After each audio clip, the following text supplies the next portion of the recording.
I've been collecting Benny Hills for years. Just remember, you never get over the hills.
Anybody? He's making his new CD. He's CD. No, I didn't say he's CD. I said he's making... well, he is a bit, you know, but he's making a CD, you see. You cannot come in. I'm sorry. Studio 1, first on the right. No, I'm afraid you can't come in. Oh, you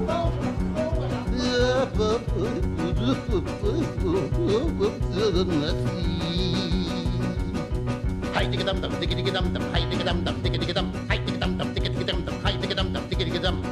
All together. Please yourself. Please.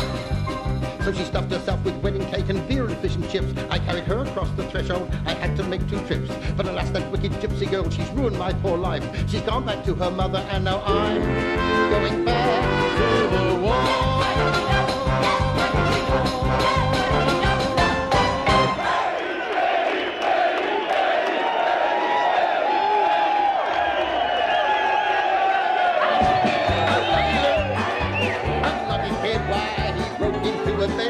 And he lost 400 quid. Now his parents never loved him like they did his sister Kim.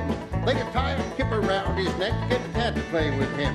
And he cried the day that he was weaned, cause he knew even then it'd be 20 years before he was near anything like that again. They put his cradle on the wardrobe near the door, so the folks downstairs could hear him when he fell out on the floor. Now the saddest day of Luke's unhappy life beyond a doubt was the day he went to hospital to have his tonsils out. Excuse me. Your socks off all the way through. Could you get some singers in next time? Any chance? Stand by, please, Ben and Ronnie. This is Bianca. Take 1.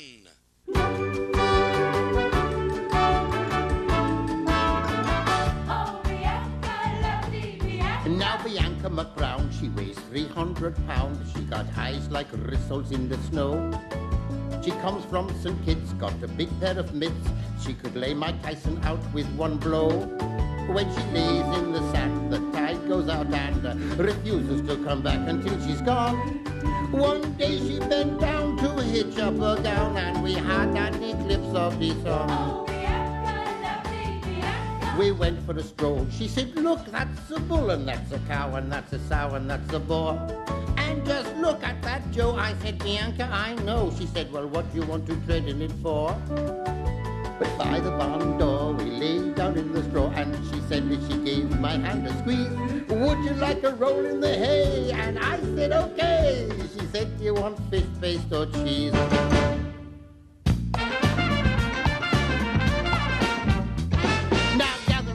And lend an ear, I tell you, I'm just tickled pink to be here. I came across on a Concorde jet, a trip two old ladies will never forget.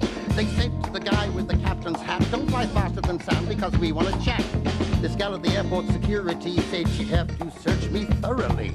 Well, that's an insult, my manager reckons, but I didn't care. I went back for a second. I went to this cafe and I had lobsters, oysters, zippity-day. The waitress brought me fries and steak and apple pie and chocolate cake. While I wash it down with Miss Cole, she says, how about Niagara Falls? I tell this big guy the name of my hotel. I say, what's the quickest way to get there, pal? Is says you take the subway to Washington Square. Washington Square, you're almost there. Well, on the subway, I could see that folk around here love poetry. There's, I think married life is grand. It's just my husband that I can't stand.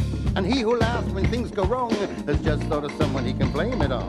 It's on the ceiling and it's on the floor. I up my income, up yours. Now there was a gal sitting next to me on the train with a figure that would drive a man insane. I says, I'm a stranger around here, miss. Could you direct me to where your house is? Well, we got off at Union Street and her apartment was cool and neat. She slipped off me jacket as we walked in. She said, pick up your shoes, pour me a gin.